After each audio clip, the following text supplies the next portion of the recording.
अस्सलाम वालेकुम viewers, welcome to Pharma Cure. जैसा कि आप लोगों से हमने लास्ट वीडियो के अंदर अस्थमा की मैनेजमेंट के हवाले से डिटेल वीडियो बनाई, आज हम उसी वीडियो के साथ एक एंटीकोलिनर्जिक ड्रग जो कि अस्थमा की मैनेजमेंट में इस्तेमाल होती है उसके ऊपर डिटेल ओवरव्यू करेंगे। आज जिस ड्रग के हवाले से हमने बात करनी है उसका ब्रांड नेम है ऑप्ट्रा। ऑप्ट्रा HFA के नाम से आ रहा है। HFA आपके पास क्या है, क्लोरोफ्लोरोफ्री कार्बन इसके अंदर यूज हो रहे हैं। इसमें हमारे पास जो एक्टिव फॉर्म है वो इप्राट्रोपियम ब्रोमाइड है जो कि 20 माइक्रोग्राम अवेलेबल होता है पर पफ। इसका मैकेनिज्म ऑफ एक्शन, ये एंटीकोलिनर्जिक ड्रग है। एंटीकोलिनर्जिक ड्रग क्या करती है? एंटीकोलिनर्जिक ड्रग एंटागोनाइज करती है एसिटाइलकोलिन को और रिलैक्स करती है स्मूथ मसल को और ब्रोंकोस्पाज्म को कम से कम करती है। इन शॉर्ट ये ब्रोंकोडायलेटर के तौर पे एक्ट करती है। अब फर्दर हम इसके ADME यानी कि अब्सॉर्प्शन, डिस्ट्रीब्यूशन, मेटाबॉलिज्म और एक्सक्रीशन के ऊपर थोड़ी सी बात करेंगे। अब क्योंकि ये इनहेलर है यानी कि इनहेल किया जाता है, अब जब इसको इनहेल करेंगे तो ये 10 से 30% जो है वो डायरेक्टली लंग्स तक पहुंचेगा। उसके बाद ये अपना जो एक्टिव फॉर्म है वो विद इन 5 मिनट्स अपना एक्शन जो है वो शो कर देगा। असल में इनहेलेंट का फ़ायदा ही तब है कि विद इन 5 to 10 मिनट्स वो अपना मैकेनिज्म ऑफ एक्शन शो कर दे ताकि इन इमरजेंसी केस जो है ये पेशेंट को जल्दी से जल्दी रिलीफ दे सके। सेकेंडली, अगर इसकी डिस्ट्रीब्यूशन की देखी जाए बात तो ये ब्लड ब्रेन बैरियर को क्रॉस नहीं करता।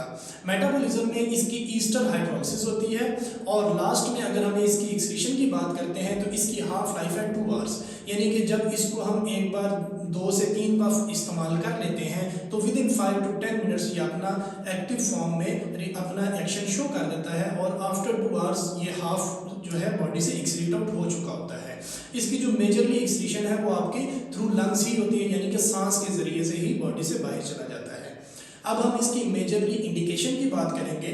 इसकी 3 मेजर इंडिकेशन है। फर्स्ट, एज अ ब्रोंकोडायलेटर है।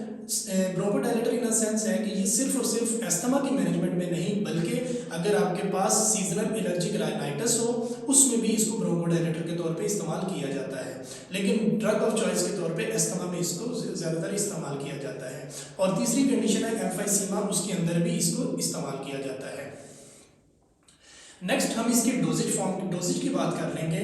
आपकी जो एडल्ट के लिए इसके 1 से 2 इनहेलर यानी कि 1 से 2 पफ इस्तेमाल किए जाते हैं अप टू 4 टाइम्स, यानी कि एक दिन में 4 to 5 टाइम्स और एज नीडेड, यानी कि जिस वक्त अगर पेशेंट को महसूस होता है कि उसको इसकी ज़रूरत है तो वो इसको यूज़ कर सकता है। इसका कोई ऐसा हार्ड एंड फास्ट रूल नहीं है कि इसकी अगर आपने डोज इस्तेमाल कर ली है और उसके बाद आपको दोबारा से महसूस हो रहा है तो आप उसको इस्तेमाल नहीं करेंगे, आप फिर भी यूज़ कर सकते हैं।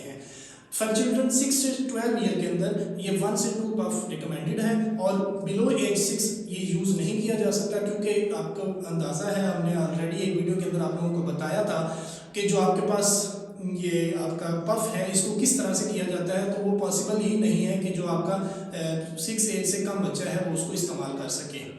इसके जो मेजरली एरियाज आ जाते हैं हम उनकी बात कर लेते हैं। थ्रोट इरिटेशन है, ड्राइनेस ऑफ माउथ। जो ड्राइनेस ऑफ माउथ है एक एंटीकोलिनर्जिक ड्रग का एक कॉमन साइड इफेक्ट ज़रूर होता है। इसके अलावा जो इसके कुछ स्पेसिफिक साइड इफेक्ट हैं उसमें आई का पेन हो जाना या ब्लड विजन होना, ये भी एंटीकोलिनर्जिक ड्रग का कॉमनली ADR होता है।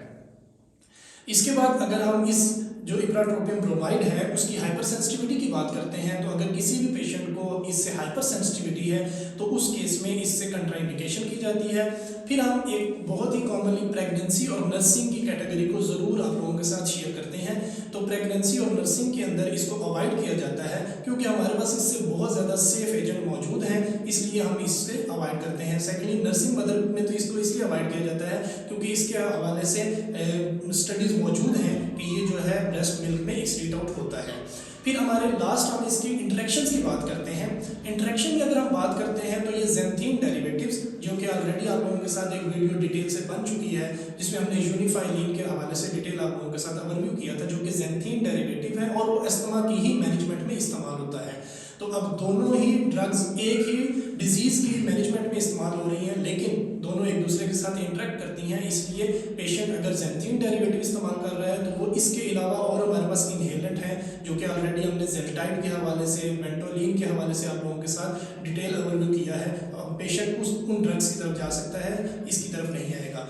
सेकेंडली, अगर बहुत दूसरे एंटीकोलिनर्जिक ड्रग्स इस्तेमाल हो रही हैं, तब भी इसको कंट्राइंडिकेट किया जाएगा, क्योंकि इसकी इंट्रैक्शन होगी, क्योंकि ये सेम रिसेप्टर्स पर जाके एक्ट करेगा। इसी वजह से इसको हम ड्रग इंट्रैक्शन के अंदर इस चीज़ को डिस्कस कर लेंगे। लास्ट में आप लोगों से रिक्वेस्ट होगी काइंडली वीडियो को ज़्यादा से ज़्यादा शेयर कीजिएगा, चैनल को सब्सक्राइब कीजिएगा, ताकि आप इस तरह के इंफॉर्मेटिव वीडियोस ज़्यादा से ज़्यादा लोगों तक पहुंच सके। Thank you.